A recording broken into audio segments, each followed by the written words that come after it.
किसान भाइयों, आप हमारे पीछे देख सकते हैं इस गोभी का ट्रांसप्लांट हमारा 24 जुलाई को हुआ था।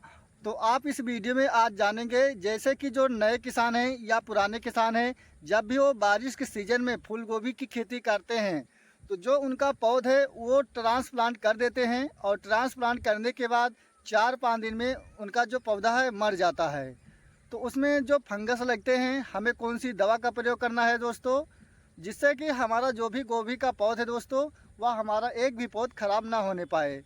तो किसान भाइयों, जो हम अपने फसल में आज ड्रेंचिंग कर रहे हैं वही हम आपको इस वीडियो के माध्यम से शेयर करेंगे, ताकि अगर आप उस दवा का प्रयोग करते हैं दोस्तों तो आपका जो रिज़ल्ट है दोस्तों बहुत ही शानदार मिलेगा। और वाकई में अगर आप इस दवा को एक बार ड्रेंचिंग करेंगे तो आपका जो रिज़ल्ट है दोस्तों 100% मिलेगा। क्योंकि खेती करने का जो हमारा अनुभव है दोस्तों, जैसे कि हम 2012 से गोभी की खेती करते चले आ रहे हैं और बारिश के सीज़न में हमारे पास 1 लाख फूल गोभी का पौध ट्रांसप्लांट होता है। और जैसे कि इस वक्त हमारे पास मान चलिए 1.5 एकड़ गोभी का ट्रांसप्लांट हो चुका है। और आप देख सकते हैं इस खेत में अभी हमारे नमी नहीं है, तो एक साइड हम सिंचाई कर रहे हैं। तो सही जानकारी किसान भाइयों आपको तभी मिलेगा जब तक आप वीडियो को लास्ट तक देखेंगे नहीं। नमस्कार दोस्तों, मैं हूं आपका दोस्त राहुल चौरसिया। आप सभी का अपने यूट्यूब नंबर 1 खेती किसानी में बहुत बहुत स्वागत करता हूं। दोस्तों, यह वीडियो मैं उत्तर प्रदेश के जनपद अयोध्या, ब्लॉक खरनटीनगंज, देवनपारा से शूट कर रहा हूं। और अगर आप बारिश के सीज़न में गोभी की खेती करते हैं तो एक बार आप इस वीडियो को अगर लास्ट तक देख लेंगे, जब भी आप बारिश में फूल गोभी की खेती करेंगे तो ट्रांसप्लांट करने के बाद अगर आप एक बार इस दवा का ड्रेंचिंग कर देंगे तो आपका गोभी का जो पौध खराब हो जाता है तो ये समस्या आपको नहीं मिलेगा। दोस्तों, जैसे कि जब भी आप बारिश के सीज़न में फूल गोभी का ट्रांसप्लांट करते हैं तो ट्रांसप्लांट करने के बाद जो हमारा गोभी का पौध है इसमें जो फंगस आते हैं, जो गलन आता है, या किस कमी कारण से आता है। तो जैसे कि जब भी आप बारिश के सीज़न में फूल गोभी का ट्रांसप्लांट करते हैं तो जैसे कि सबसे जो इसमें मेन समस्या देखने को मिलता है वही से मैं आपको बता रहे हैं। तो जैसे कि जहां आप नर्सरी डालते हैं तो हमने आपको कई वीडियो में बताए भी हैं, जब आप गोभी का जो पौध देख रहे हैं इस पौध को जब आप ज़मीन से निकालते हैं तो जब ज़मीन से आप निकालते हैं तो ये जो पौधे अगर आप चुटकी से दबा देते हैं तो यहीं पर उसमें फंगस और गलन का समस्या आ जाता है। फंगस और गलन बारिश के सीज़न में इसलिए आता है दोस्तों, जैसे कि जहाँ पर आप फूलगोभी का नर्सरी डालते हैं तो जैसे कि जो नहीं जानते हैं और जब वो पौध का ज़मीन से निकालते हैं जहाँ नर्सरी डालते हैं तो वो क्या करते हैं, जब चुटकी से दबा देते हैं और जो हमारा पौध का तना है वह दब जाता है। और इस स्थिति में हम गोभी का ट्रांसप्लांट कर देते हैं। और ट्रांसप्लांट करने के बाद दोस्तों, जैसे कि जुलाई, अगस्त और कुछ हद तक सितंबर में भी देखने को मिलता है, लेकिन जुलाई और अगस्त का महीना सबसे ज़्यादा देखने को मिलता है, अगस्त में भी देखने को मिलता है। तो जैसे क्या होता है, जो हवा है दोस्तों वह शांत हो जाता है और जिस कारण से जैसे कि आप खुद ही देख सकते हैं कि उमस जो होता है, हमारा जो कपड़ा रहता है वह भीग जाता है। तो जहाँ ये गोभी का पौध है अगर आप चुटकी से दबाते हैं तो ये जो हमारा पौधा है ये उमस नहीं सह पाता है। अगर उमस ना हो, जो मौसम है दोस्तों वह एक समान हो, मतलब कि आपके खेत में नमी एक समान हो, बारिश अधिक ना हो, और जो आपका खेत है जैसे कि अगर धूप खिल जाता है और आप धूप खिल जाता है उस स्थिति में आपके खेत में नमी भी नहीं है, तब भी आपके गोभी के फसल में इस प्रकार से फंगस आ जाएगा। तो आप देख सकते हैं ये जो गोभी का पौधा है इसमें जड़ कितना अच्छा से आ चुका है।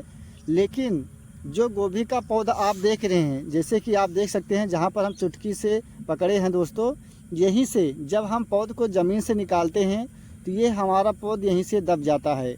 और आप खुद ही देख सकते हैं जो जड़ है दोस्तों वह जड़ तो अच्छे ढंग से लग चुका है, लेकिन ये जो आप जहाँ पौध निकालते हैं यहीं से जब आप पौध को दबा देते हैं तो यहीं से फंगस लग जाता है।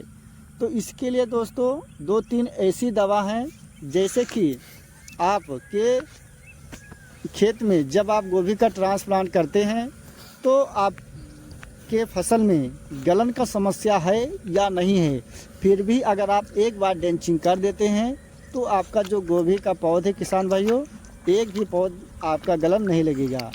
और जैसे कि किसान भाइयों, हमारे पास जो गोभी का पौध ट्रांसप्लांट होता है, हम जो भी कार्य कराते हैं लेबर से कराते हैं।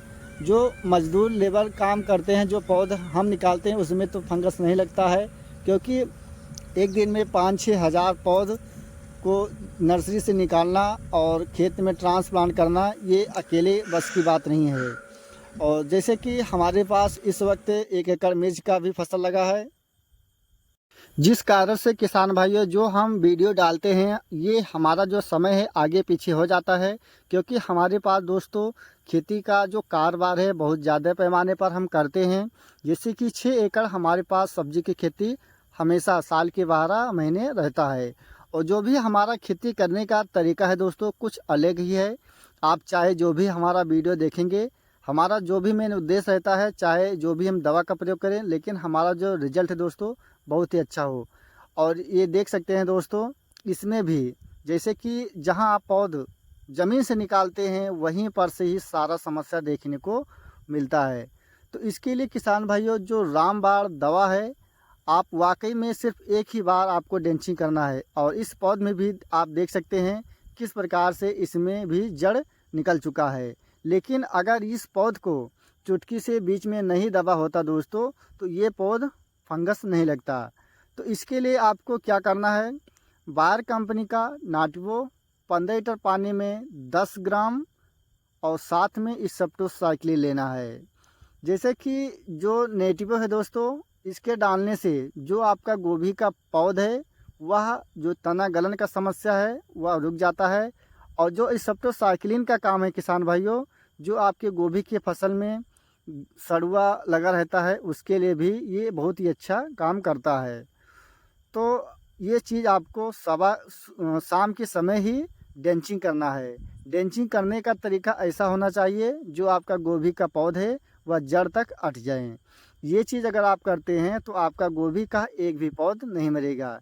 इसके अलावा किसान भाइयों आप दूसरी दवा का प्रयोग कर सकते हैं, सिजेंटा कंपनी का स्कोर 15 लीटर पानी में 20 ml, उसके साथ आप कापर 25 ग्राम, और या आप 15 लीटर पानी में साफ 50 ग्राम और उसके साथ इस सेप्टोसाइक्लिन मिलाकर अगर एक बार ड्रेंचिंग करते हैं, ये 3 दवा में से आप चाहे जो भी, तो जो आपका रिजल्ट है वह बहुत ही अच्छा मिलेगा।